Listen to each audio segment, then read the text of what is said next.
semana está sendo uma semana abençoada para você? Graças a Deus. Eu tenho uma notícia para dar para vocês. Não sei se vocês teve a festa do São João aqui em nossa cidade, e pelo menos eu não ouvi notícia de morte, né? Graças a Deus. Não, mas ali eu estou falando nas festas, não teve. E assim, lá na nossa igreja, no São Francisco, a gente entrou em batalha espiritual, irmão. Pensa aí. Porque essas festas assim, de graça principalmente, acontece muita briga, acontece muita gente bebendo, gente usando droga, e é briga para cima e para baixo. A gente estava orando, a gente pegou, botamos a igreja em oração todos os dias. Saímos do culto e falamos, a gente vai orar. Graças a Deus, eu tenho isso como uma conquista. Sabe por quê? Porque aonde o diabo está dominando tudo, aonde o nosso adversário está dominando, o objetivo dele é matar. Então, se ele não conseguiu fazer isso, a vitória é do povo de Deus. Amém, irmãos? Então, talvez você tem gente que fala assim: ah, pastor, eu não vou orar porque eu não vou. Ah, pastor, eu não vou orar porque não tem nenhum parente meu lá. Mesmo que não tenha nenhum parente seu lá, e talvez até tenha. É uma época que você sabe que sai pessoas de outros estados para vir para cá, né? Tem muita gente recebendo visita em casa. Quem recebeu visita em casa esses dias aí? Gostou? Gostou, né? É bom receber os parentes. Aí você vai chegar para o seu pai e falar: não vai lá para a festa não, deixa ele ir para a festa dele. Aí você fala assim: ó, eu estou orando por você para Deus te guardar. E foi assim que Deus fez. Deus guardou os nossos. Amém, irmão? Eu fiquei muito triste com a notícia lá de Macarambi. Não sei se vocês ficaram sabendo. Um irmão matou o outro. Vocês viram isso aí?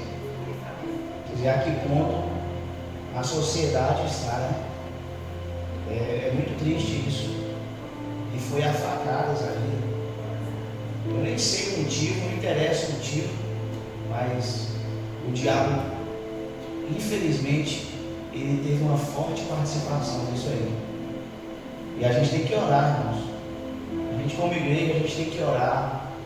A gente tem que estar lutando por essas pessoas, porque o diabo não precisa de muita coisa para fazer o mal, não. Tem uma história que o diabo chegou, é mais ou menos assim: tinha um jegue amarrado, aí o diabo chegou lá e soltou o jegue. Aí parece que o jegue saiu, foi comer a plantação do vizinho. Aí o vizinho chegou lá, viu: ah, seu jegue está comendo a plantação, e pegou a arma, atirou o jegue, matou o jegue.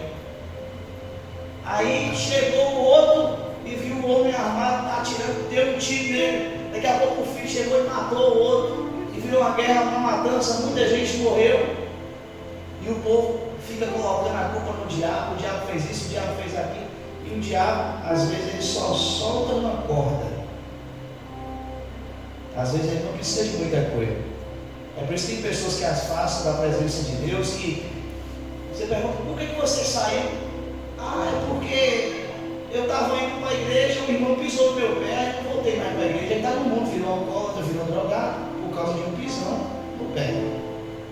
Ah, você saiu da igreja porque você cantava, você pregava. Ah, me falaram que um irmão da igreja estava falando mal de mim. Então não deixe o diabo trabalhar na tua vida. Não deixe, seja forte. Porque o diabo, ele trabalha. Você tem que pensar que o diabo, ele não para. E ele é o teu adversário. Não briga com o irmão, não briga com o pai, não briga com a mãe, não briga com essas pessoas aí que você consegue enxergar, não. Porque o próprio Jesus Cristo, ele falou: a nossa luta não é contra a carne, é contra os principados e potestades. Então a nossa luta é contra alguém que você não consegue enxergar. É contra alguém que ele tem poder também, e muito mais do que você. E quando ele aparecer na sua frente com as investidas dele, aí você tem que falar: maior é o que está em mim do que o que está no mundo. Maior é o que está em nós do que o que está no mundo. Aí assim você vai vencer. Amém, irmãos? Então que Deus possa abençoar você.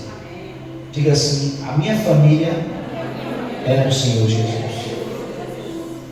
Hoje, no nosso terceiro dia, né, de fé, de campanha, conferência, fogo no altar, quem vai estar trazendo a palavra hoje é Catarina, amém, irmãos? Então vamos ficar de pé para receber a serva de Deus. Glória a Deus. Glória a Deus. Que Deus te abençoe, viu, minha filha? É bonita, viu? Pai seja convosco, amém? Quero dizer que eu estou muito feliz, né, de estar aqui mais uma vez. E eu estou nervosa, como se fosse a primeira vez, né, que eu posso pegar. Quero agradecer, né, o pastor Jonatas, a pastora Rua e o pastor Ivaquim pela oportunidade, né, de estar aqui.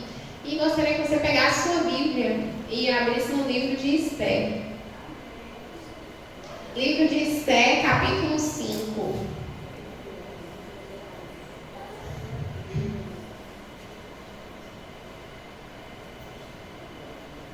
Terceiro elo, né, da nossa campanha Fogo no Altar.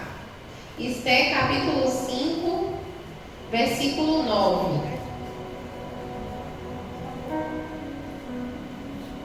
Esther fica antes do livro de Jó. Se ajudar em alguma coisa.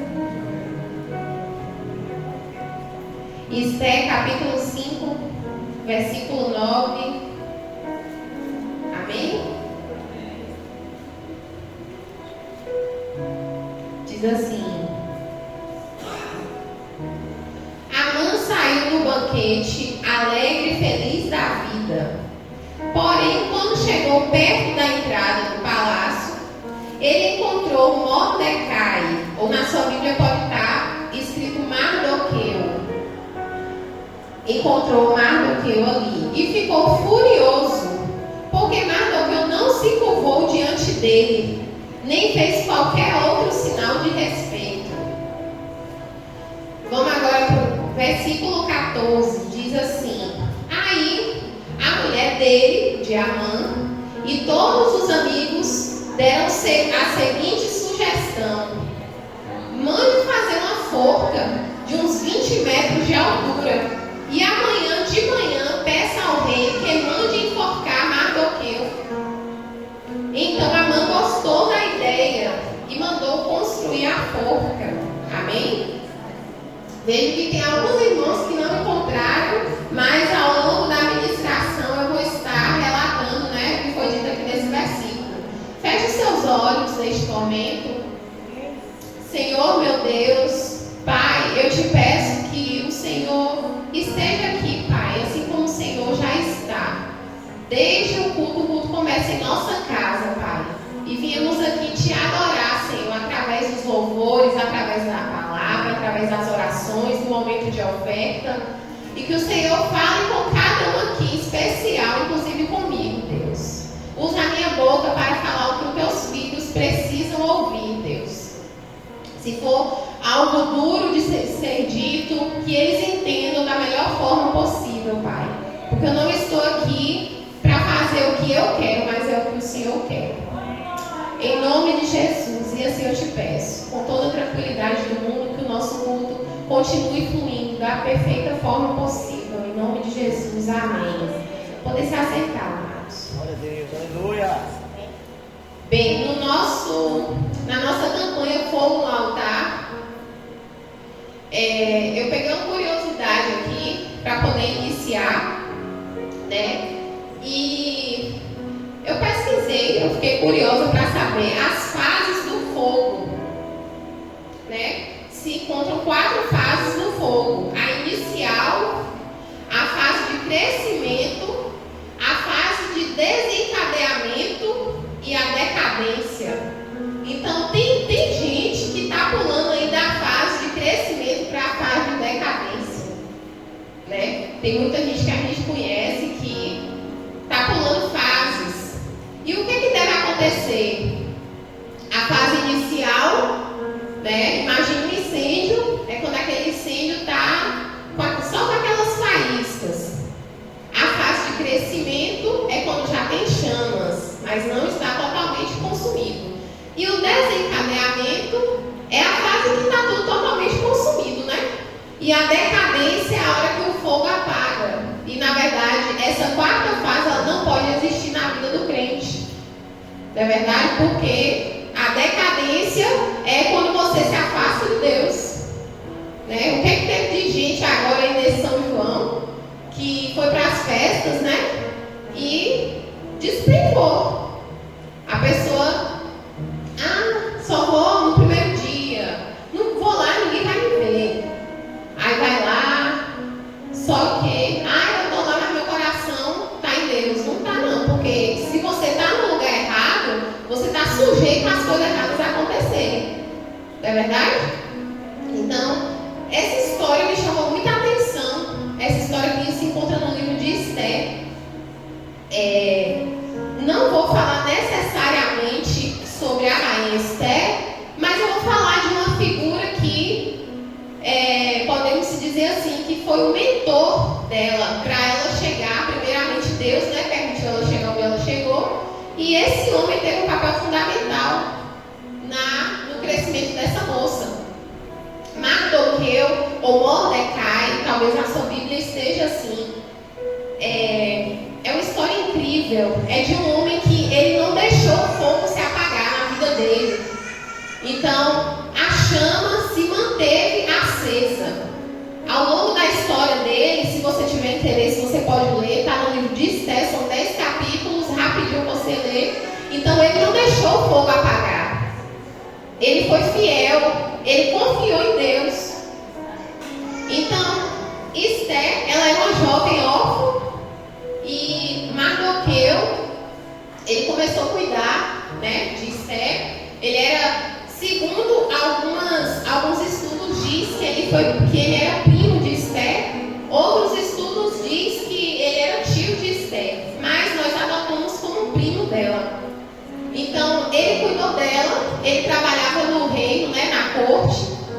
O reino da época era o rei Assuero.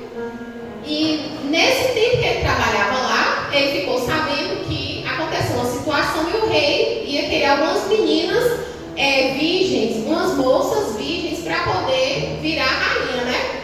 Então ele, lembrou de Esther. Esther é muito bonita. Então ele conversou com Esther e orientou ela a fazer parte disso, né? Então, na verdade, o que parecia algo assim, nossa, ela vai ser uma rainha. Talvez os olhos dele voltaram para a parte espiritual, né? Porque acima dele estava Deus, né? Para poder orientar toda essa situação e mover o que tinha que ser movido, para ela poder chegar até ali. Então ela foi e se tornou rainha um tempo depois. E ele trabalhava lá, tanto que ele ficava todos os dias, podia encontrar Mardoqueu no corredor, vamos dizer assim. Você imagina um castelo e tudo mais, e um corredor, né? Porque nas fotos que a gente vê, sempre tem é bem extenso, né? Então ele ficava ali, prestando atenção em tudo. E ele não negociava o lugar. Na corte, essas pessoas queriam matar o rei. Estava tramando para matar o rei. Imediatamente ele ficou sabendo, Mardoqueu ficou sabendo e foi e deu jeito do rei também tomar conhecimento. Mas o rei não sabia nem quem tinha falado, quem tinha descoberto isso. Só eles têm uma ata, né, que eles fazem as anotações e ficou anotado, né? Mardoqueu, o rei ele não perguntou quem era que tinha descoberto e tudo mais. Então, o Mardoqueu sempre muito observador, né?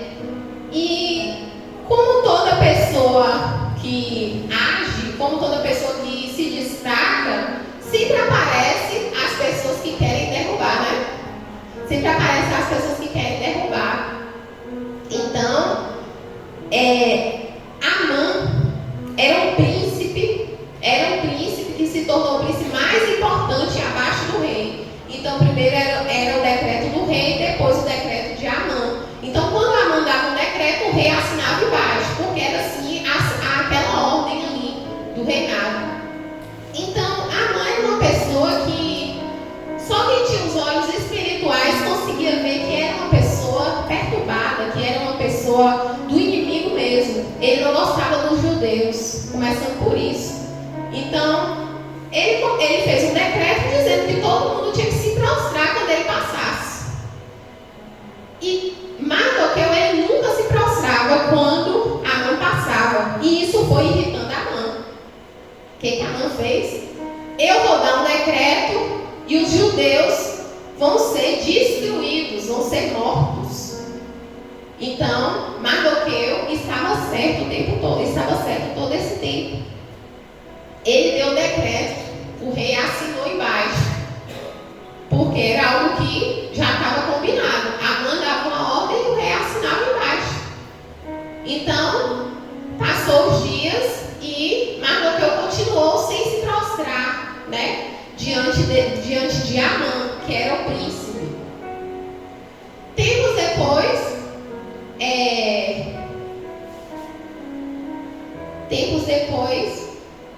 ele deu esse decreto e Esté tomou conhecimento que o seu tio estava, seu primo estava, ele tinha trocado as vestes, tinha feito alguns rituais que faziam naquela época, demonstrando sofrimento. Então isso chamou a atenção das criadas e as criadas passaram a informação para Esté.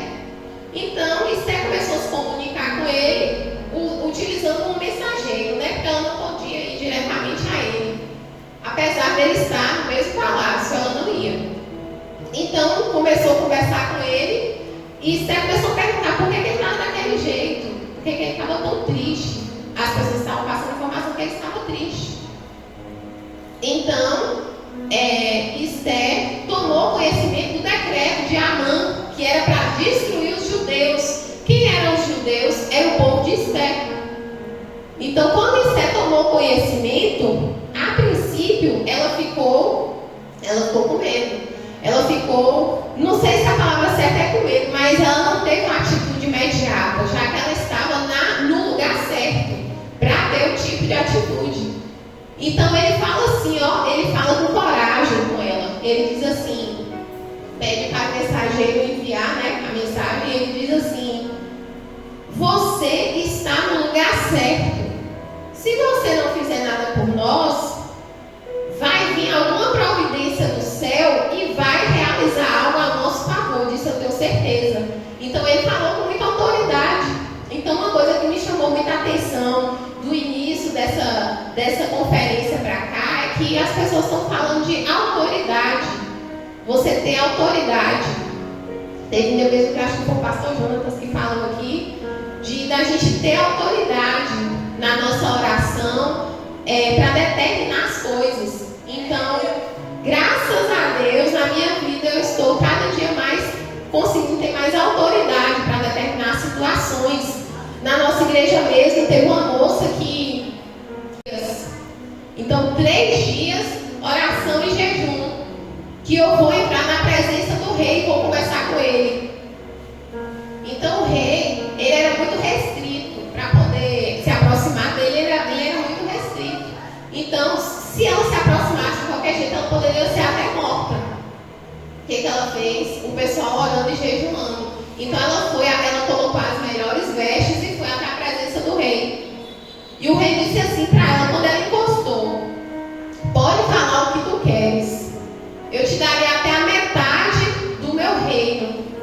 Pode pedir o que você quiser. Então, tem coisa que só a mão de Deus faz, né? A gente com nossa força não faz.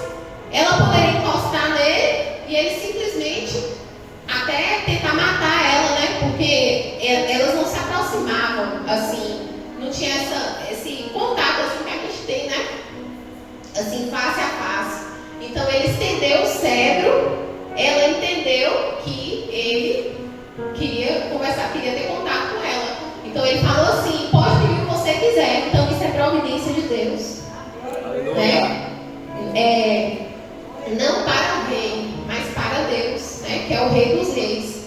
Então ele diz: pode pedir o que você quiser. Ele não cansa de ouvir sua oração. Às vezes você fala: gente, mas eu já orei mais de uma vez durante o dia pela mesma coisa. Ele quer te ouvir, né? Ele quer ouvir, porque se só ele resolve, se a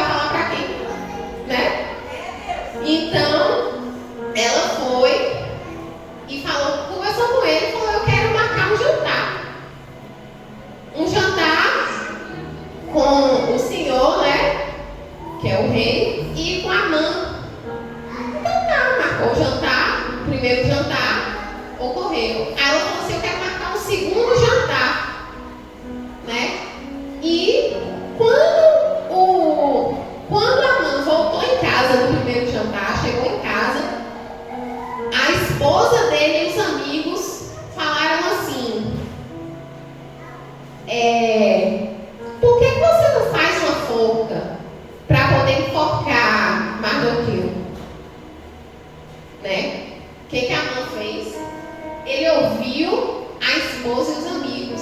Então, muitas vezes, a gente está dando ouvidos ao que não é para a gente dar ouvidos. Né? A gente está dando ouvidos a pessoas, observando situações que não é para a gente estar ali, que não é para a gente observar. Né? Ele ouviu e falou, não, boa ideia, ótima ideia, e já mandou providenciar essa forca. E quando ele fez isso, aqui na Bíblia fala assim, logo em seguida, a esposa dele fala, amanhã de manhã, você providencia essa forca para poder enforcar esse rapaz, esse senhor. E aqui na Bíblia fala em seguida que o rei, ele teve uma péssima noite de sono. Não conseguiu dormir. Aí o que o rei pensou?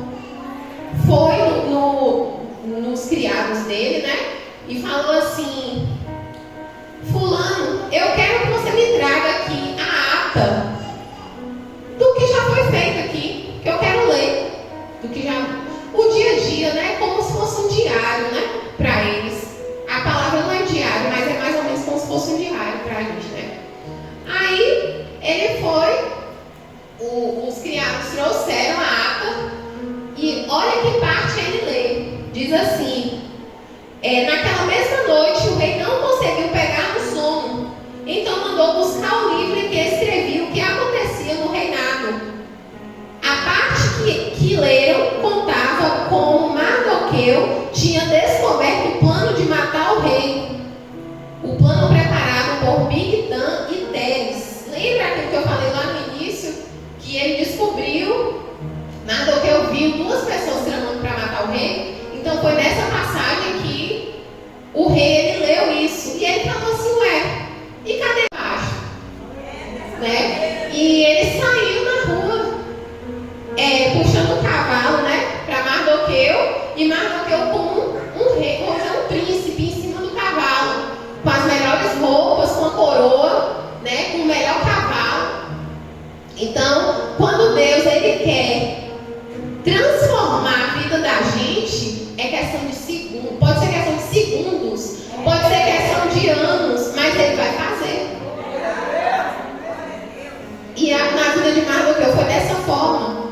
E o que eu tiro disso? Ele ficou tão quietinho, porque em momento nenhum, ele não foi afrontado uma vez só, ele foi afrontado várias vezes por Amã e pelas outras pessoas, né, pelos outros príncipes. Como é que você não se curva diante de Amã? Então, ele muito sábio, né, em silêncio. Então eu peço, ultimamente eu tenho pedido com mais intensidade para Deus me dar a mansidão, né? A mansidão do Senhor. E eu vejo que Mardoqueu ele tinha isso. Ele era manso e humilde, né? De coração. Ele ficava quietinho porque ele sabia que a luta não era contra a carne. Ele sabia que Amã era uma pessoa de coração ruim. Mas ele nem falou nada. Ninguém precisou abrir a boca. Pelas atitudes de Amã, ele sabia que Amã era uma pessoa ruim. Mas ele não ia levantar a voz para Amã, o que muitas vezes a gente faz, né? Quando a gente está chateado com alguém, a gente levanta a voz, a gente quer entrar acima da pessoa, quer brigar. E não é isso, né, que a gente deve fazer. Como bons cristãos, não é isso que a gente tem que fazer, né? E durante toda a história, eu não vi o fogo se apagar na vida de Mardoqueu. Aleluia! Né? E é assim que tem que ser com a gente.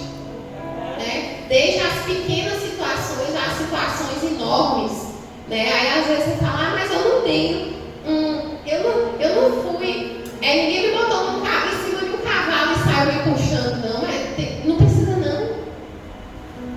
Porque Deus ele honra a gente desde as pequenas coisas até as coisas gigantes. Fala assim, ó.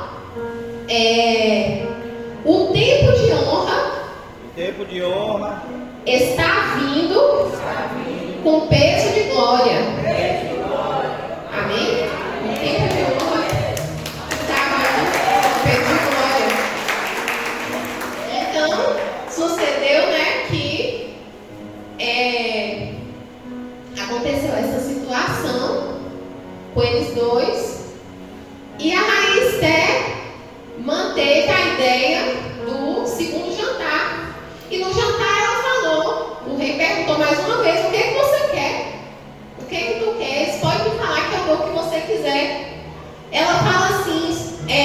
Senhor, não deixe matar meu povo.